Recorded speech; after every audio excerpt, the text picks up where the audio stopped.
Speaker ഇപ്പോൾ നിയമസഭയിലേക്ക് എത്തിയിട്ടുണ്ട്. സാധാരണ താൻ വരുന്ന സമയത്താണ് താൻ എത്തിയത്. അൻവർ അവിടെ കാത്തിരിപ്പുണ്ട്, കാണണമെന്ന് അറിയിച്ചിട്ടുണ്ട് എന്ന കാര്യം അദ്ദേഹം പറഞ്ഞു. പക്ഷേ രാജിവെക്കാനാണോ എന്ന കാര്യം തനിക്ക് അറിയില്ലെന്നാണ് സ്പീക്കർ വിശദീകരിച്ചത്. എന്തായാലും PV അൻവർ രാജിക്കത്ത് കൊടുക്കുന്നത് വരെ സ്പീക്കറിന് അക്കാര്യത്തെക്കുറിച്ച് ഒന്നും പറയാൻ സാധിക്കില്ല.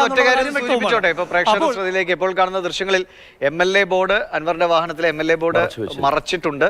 അപ്പോൾ താൻ ആ പദവി ഒഴിയുന്നു എന്നതിന്റെ ഒരു സൂചനയായിട്ട് വേണമെങ്കിൽ നമുക്ക് കണക്കാക്കാം. പ്രശാന്ത്, തുടരാം. തീർച്ചയായിട്ടും അങ്ങനെ. പക്ഷേ രാജിക്കത്ത് നൽകുന്നത് വരെ അൻവർ MLA തന്നെയാണ്. അപ്പോൾ അത് അദ്ദേഹം എന്തുകൊണ്ടാണ് അത് ചെയ്തത് എന്ന കാര്യം ഇനി പക്ഷേ മറ്റെന്തെങ്കിലും കാരണങ്ങളായിരിക്കാം. എന്തായാലും അതിനെല്ലാം തന്നെ ഒരു ഉത്തരം അടുത്ത 20 മിനിറ്റിനകത്ത് വരും എന്ന് തന്നെ മനസ്സിലാക്കാം. അൻവറെ സംബന്ധിച്ചിടത്തോളം ഇത് പ്രധാനപ്പെട്ട ഒരു രാഷ്ട്രീയ നീക്കമാണ് അദ്ദേഹം നടത്തുന്നത്. അദ്ദേഹത്തിന്റെ MLA സ്ഥാനം രാജിവെക്കാൻ അദ്ദേഹം തീരുമാനിക്കേണ്ടി വന്നത് ഒരു തൃണമൂൽ കോൺഗ്രസ് എന്നൊരു പുതിയ പാർട്ടിയുടെ ഭാഗമാകുന്നത് കൊണ്ട് അൻവറിന് ആ MLA പദവിയിൽ തുടരാൻ കഴിയില്ല, അയോഗ്യത ഉണ്ടാകും എന്നതുകൊണ്ടാണ്. അപ്പോൾ എന്താണ് ഇപ്പോഴുണ്ടായിരിക്കുന്നത്, അല്ലെങ്കിൽ അൻവർ രാജിവെക്കുകയാണെങ്കിൽ ആ നീക്കം സ്വാഭാവികമായി അദ്ദേഹം നിർബന്ധിതനായി എന്നതാണ്. കാരണം 1 വർഷവും 4 മാസവും മാത്രമാണ് ഈ നിയമസഭയ്ക്ക് കാലാവധിയുള്ളത്.